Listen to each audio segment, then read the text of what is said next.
अस्सलाम वालेकुम स्टूडेंट्स। आज का जो हमारा टॉपिक है, हम चैप्टर नंबर 7 क्लास 9 चैप्टर का नेम है प्रॉपर्टीज ऑफ मेटल्स। इसके हम न्यूमेरिकल्स करेंगे। न्यूमेरिकल नंबर 7.1 के अंदर उसने हमें कहा है कि एक वुडन ब्लॉक है जिसको मेजर किया गया है 40 centimetre multiply by 10 centimetre multiply by 5 centimetre. ये तीनों वैल्यूज हमें गिवन की हुई हैं। वो कह रहे हैं कि अगर इन तीनों को मल्टीप्लिकेशन करें तो हमारे पास वॉल्यूम बनता है। आपको पता है कि अगर हम इसको लेंथ कह दें, इसको विड्थ कह दें, इसको हाइट कह दें, ठीक है, तो इन तीनों की मल्टीप्लिकेशन जब करते हैं लेंथ विड्थ एंड हाइट, तो जो हमारे पास आंसर में आता है वो वॉल्यूम कहलाता है। और इसका मास दिया गया हुआ वुडन ब्लॉक जो है उसका मास दिया है 850 ग्राम। और उसने फाइंड करने में हमें 2 फाइंड में जो उसने कहा हुआ उसने कहा था find the density of a wooden block. अगर हम इसके इक्वेशंस में लाएंगे डेंसिटी इक्वेशंस में, तो वहां पे हमने फार्मूला पढ़ा था मास ओवर वॉल्यूम। यहाँ पे वॉल्यूम के लिए हम छोटा सा OL यूज करेंगे ताकि आप मिक्स ना करें इसको वेलोसिटी के साथ। मास ओवर वॉल्यूम। अब स्टूडेंट्स आपको पता है इसमें हम क्या करते हैं, यहाँ पे सेंटीमीटर में वैल्यूज गिवन है, लेकिन हम इसको सिस्टम इंटरनेशनल में लेके जाएंगे, मीन SI में लेके जाएंगे, तो जो हमारे पास लेंथ का ऐसा यूनिट होता है वो मीटर होता है, इसीलिए हम इनको मीटर में कन्वर्ट करेंगे पहले वॉल्यूम को। तो देखिए ये था 40 सेंटीमीटर। सेंटी की जो वैल्यू होती है वो 10⁻⁻² होती है, इसीलिए जब भी वैल्यू सेंटीमीटर में गिवन हो हम उसको मीटर में लेके जाना चाहे तो 100 पे डिवाइड करवाएंगे। तो हम इस वैल्यू को 100 पे डिवाइड करवाएंगे। 100 divided by 40 divided by 100 metre multiply by 10 divided by 100 metre multiply by 5 divided by 100 metre. अब स्टूडेंट्स हम क्या करेंगे, इन दोनों को जब डिवाइड करवाएंगे तो ये हमारे पास वॉल्यूम आ जाएगा, 0 से 0 कैंसिल, 4/10 जो है वो 0.4 मल्टीप्लाई बाय 0 से 0 कैंसिल, 1/10 0.1 मल्टीप्लाई बाय 5 को 100 पे डिवाइड करें 0.05। और इन सभी के साथ स्टूडेंट्स मीटर आ रहा था, वो यूनिट हम एज इट इज मीटर रख लेते हैं। अब इन तीनों वैल्यूज को हम मल्टीप्लाई करके चेक करते हैं क्या आंसर आता है। 0.4 मल्टीप्लाई बाय 0.1 मल्टीप्लाई बाय 0.05।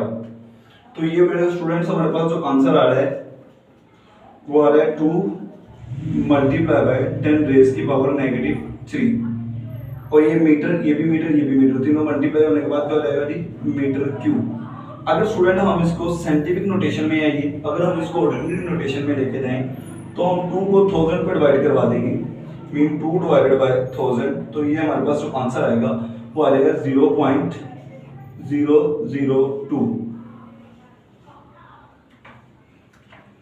अब स्टूडेंट्स हम क्या करते हैं, ये हमारे पास वॉल्यूम आ गया मीटर क्यूब में। अब स्टूडेंट्स हम ग्राम को, हम मैस को देख लेते हैं। मैस का जो ऐसे यूनिट होता है ना, वो होता है हमारे पास किलोग्राम। तो ये हमारे पास ग्राम में दिया गया है, तो किलोग्राम को जब हम ग्राम को किलोग्राम में लेके जाएंगे तो 1000 पे डिवाइड करवाना पड़ेगा, 850 डिवाइडेड बाय 1000। अब ये जो वैल्यू होगी ये हमारे पास किलोग्राम में कन्वर्ट हो जाएगी। अगर हम इसको डिवाइड करवा दें इसके ऊपर तो हमारे पास जो आंसर आएगा वो आ जाएगा 0.85 किलोग्राम। अब स्टूडेंट हम इस फॉर्मूले पे आते हैं, इस फॉर्मूले पे वैल्यूज पुट करते हैं। मास की जगह मास की वैल्यू कितनी वैल्यू थी, 0.85 डिवाइडेड बाय वॉल्यूम की जगह वॉल्यूम की वैल्यू पुट करते हैं, तो वॉल्यूम हमारे पास था 0.002। हम इन दोनों वैल्यूज को डिवाइड कर लेते हैं, 0.85 डिवाइडेड बाय 0.002।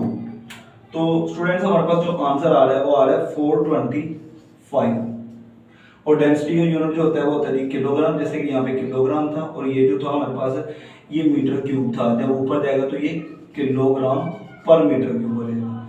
स्टूडेंट्स ये हमारे पास डेंसिटी आ गई है, density of the wooden block.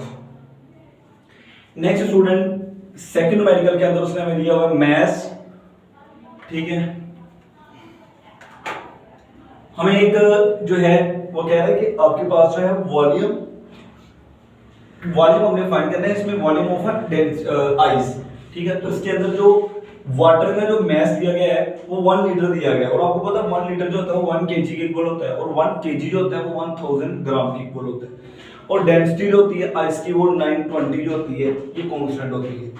Volume उसने कहा था वॉल्यूम ऑफ आइस हमने फाइंड करना है, तो इसके लिए हम फार्मूला लगाते हैं वॉल्यूम के लिए। इसी इक्वेशन को हम रीअरेंज करेंगे, ये डिवाइड से इधर लाके मल्टीप्लाई, ये मल्टीप्लाई से उधर जाके divide, then mass over volume जो होगा, सॉरी मास ओवर डेंसिटी जो होगा वो वॉल्यूम के इक्वल आ जाएगा। अब हमने ये जो वैल्यूज है यहां पे पुट कर देंगे, volume is equal to mass की जगह मैस की वैल्यू 1000 ग्राम डिवाइडेड बाय इसकी जगह इसकी वैल्यू 920 किलोग्राम पर मीटर क्यूब।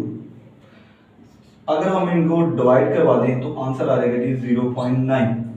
जब हम इन दोनों को डिवाइड करवा देंगे तो आंसर हमारे पास क्या आ जाएगा 0.9। ये दोनों आपस में कैंसर, ये नीचे पॉजिटिव ऊपर जाके तो ये 1 लीटर के इक्वल होगा, ठीक है। तो जो हमारे पास बेटा जी जो आंसर आता है वॉल्यूम का वो होगा जी volume of ice 1.09। Next third numerical जो है इसके 3 पार्ट है स्टूडेंट, तीनों पार्ट सेम ही मेथड से होंगे। तो फर्स्ट पार्ट देखते हैं हम, उसमें हमें उसने कहा था calculate the volume of a iron sphere. एक आयरन का स्फीयर है उसका क्या है वॉल्यूम फाइंड करते हैं। अगर हमारे पास उसका मास दिया गया कि जो हमारे पास आयरन है ना, आयरन स्फीयर जो है उसका मास दिया गया 5 ग्राम, ठीक है, और उसकी आयरन स्फीयर की जो डेंसिटी दी गई है वो 8200 किलोग्राम पर मीटर क्यूब दी गई है। तो इसमें हमने वॉल्यूम फाइंड करना है, तो वॉल्यूम का सेम फार्मूला है, यहाँ पे हम वैल्यूज पुट करते हैं। तो volume is equal to mass की जगह मास की वैल्यू पुट करें 5 डिवाइडेड बाय डेंसिटी की जगह डेंसिटी की वैल्यू पुट करते हैं 8200। मास जो था वो किलोग्राम में था और डेंसिटी का किलोग्राम पर मीटर क्यूब। अब हमने वॉल्यूम फाइंड करना है, तो पहले ग्राम, किलोग्राम से किलोग्राम कैंसिल, 5 को डिवाइड करते हैं 5 डिवाइडेड बाय 8200। तो स्टूडेंट्स हमारे पास जो आंसर आ रहा है वो आ रहा है जी 6.09। तो हम इसको लिख लेंगे 09 राउंड ऑफ करेंगे तो ये 01 हो जाएगा। 6.1 मल्टीप्लाई बाय 10 रेज की पावर -4 वॉल्यूम है, तो ये नेगेटिव से ऊपर जाके क्या जाएगा पॉजिटिव मीटर क्यूब। तो ये स्टूडेंट्स हमारे पास जो है वो 3 न्यूमेरिकल्स इस चैप्टर के पहले 3 न्यूमेरिकल्स हो